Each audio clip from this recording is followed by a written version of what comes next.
Good morning friends, आप सभी का हमारे चैनल एके ट्यूटोरियल्स में स्वागत है। आज जो है हम सभी एमजेसी मेजर कोर्स हिस्ट्री 7 का शॉर्ट टॉपिक्स क्या करेंगे, स्टडी करेंगे। कुछ बिंदुओं को लघु फॉर्म में शॉर्ट नोट्स जो है उसके बारे में पढ़ेंगे।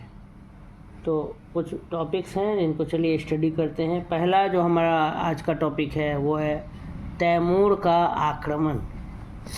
तैमूर का आक्रमण, इसके बारे में हमको पढ़ना है। आइए पढ़ते हैं। मध्य एशिया के महान साम्राज्य निर्माताओं और विजेताओं में तैमूर का नाम अग्रगण्य है।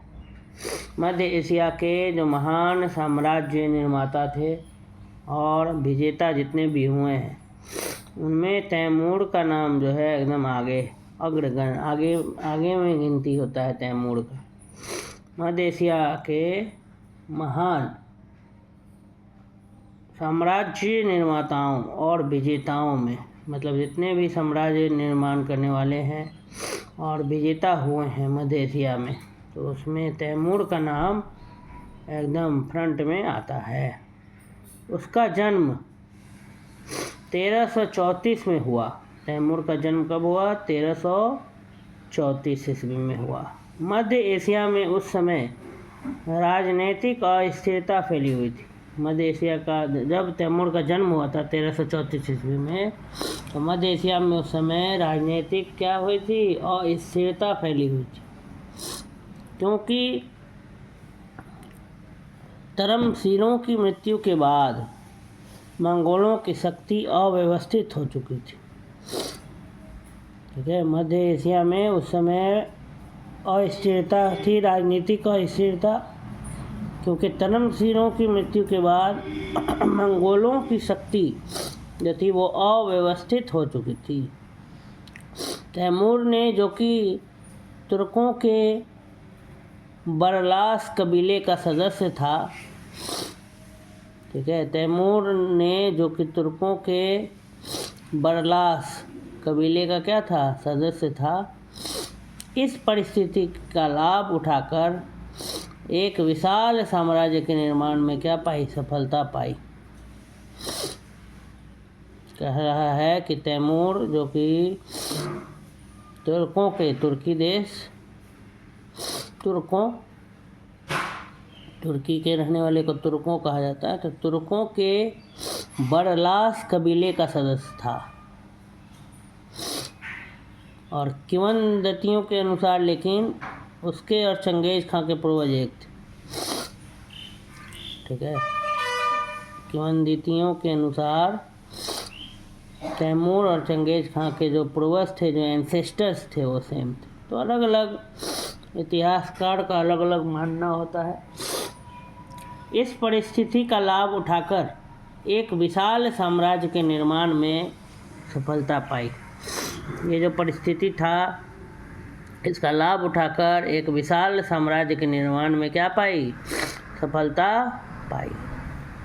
इस साम्राज्य में मध्य एशिया और पश्चिम एशिया का विशाल क्षेत्र शामिल था।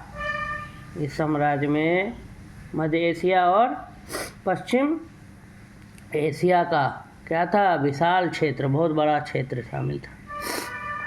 अपने अनेक सैनिक अभियानों के क्रम में तैमूर ने 1398 से 1399 के बीच उत्तर भारत के क्षेत्रों पर भी आक्रमण किया, जिससे पतनशील तुगलक साम्राज्य का पूरी तरह विनाश हो गया। अपने बहुत सारे सैनिक अभियानों के क्रम में, सेना के अभियान के क्रम में तैमूर ने जो है 1398 और 99 के बीच उत्तर भारत के क्षेत्रों पर भी क्या कर दिया? आक्रमण किया, जिससे पतनशील तुगलक साम्राज्य का पूरी तरह विनाश हो गया। जो तुगलक साम्राज्य था, जो पतन की ओर जा रहा था, उसका पूरा तरह से क्या हो गया? विनाश हो गया। अपने सैनिक अभियानों में तैमूर ने लूट मार और नृशंस हत्या का प्रदर्शन नियमित रूप से किया था।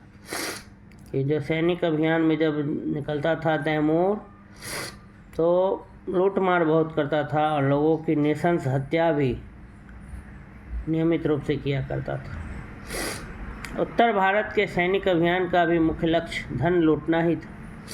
उत्तर भारत में जो उसने सेना का अभियान किया तैमूर ने, तो वहाँ भी उसका मुख्य लक्ष्य क्या था? धन लूटना। क्योंकि उत्तरी भारत की संपन्नता से मध्य एशिया के शासक महमूद गजनवी के समय से ही परिचित हो चुके थे। क्योंकि तैमूर जानता था, और भी उससे पहले के जो शासक थे महमूद गजनवी, उसके समय से ही सबको ये पता था कि उत्तर भारत में क्या है? संपन्नता है। उत्तर भारत में क्या है? संपन्नता। तैमूर के एक पौत्र मोहम्मद ने महमूद का अनुकरण करते हुए उत्तरी भारत की विजय की योजना बनाई। तैमूर के एक पौत्र पीर मोहम्मद ने जो था वह महमूद का अनुकरण करते हुए उत्तरी भारत की विजय की क्या बनाई? योजना बनाई। उसने एक प्लानिंग बनाया, पीर मोहम्मद जो तैमूर का क्या था? पोता था, कि वह उत्तर भारत पर क्या करेगा? विजय प्राप्त करेगा। 1396-1397 में उसने उच्च और दीपालपुर के क्षेत्र को जीत लिया।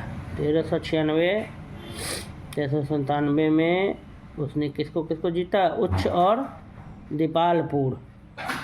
मगर वह मुल्तान के नगर को जीतने में असफल रहा।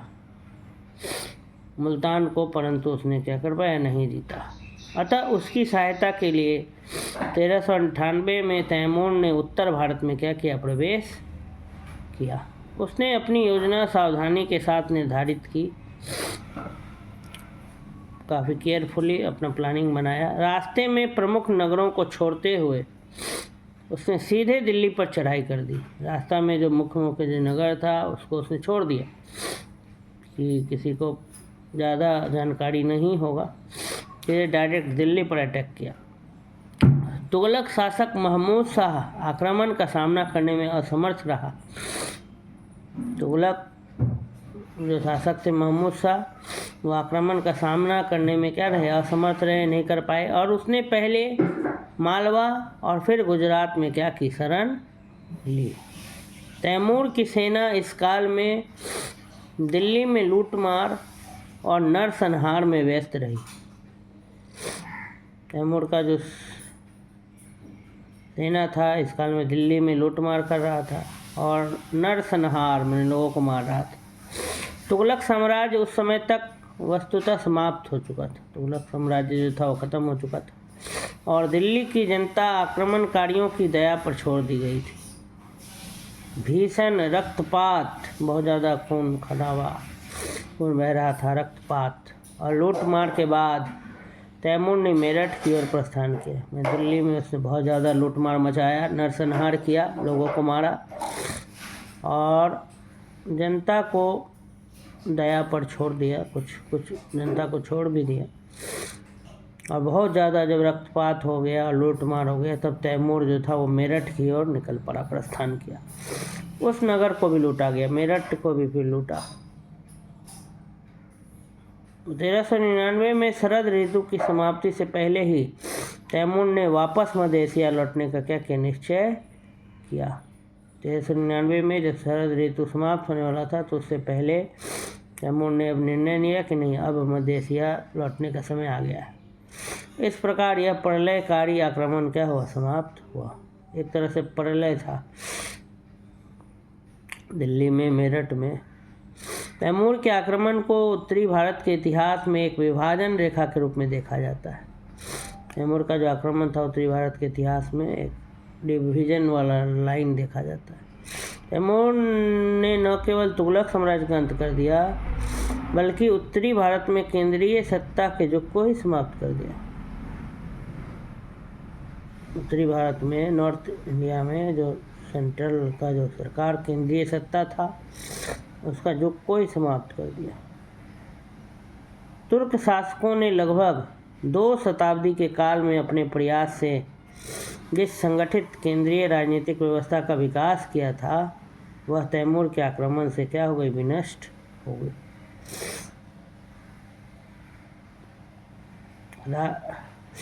केंद्रीय सत्ता के विघटन से, जब केंद्रीय सत्ता का टूटने से, डिसेंट्रलाइजेशन विघटन का इंग्लिश होता है, केंद्रीय सत्ता के विघटन से अनेक हिंदू राजा भी सल्तनत की संप्रभुता से मुक्त होकर स्वतंत्र शासन करने लगे। राजपूत शासक भी फिर एक बार उत्तरी भारत पर अपनी सत्ता स्थापित करने के लिए सक्रिय हो उठे। तैमूर के आक्रमण के पश्चात उत्पन्न यह अनेक राज्य और इनके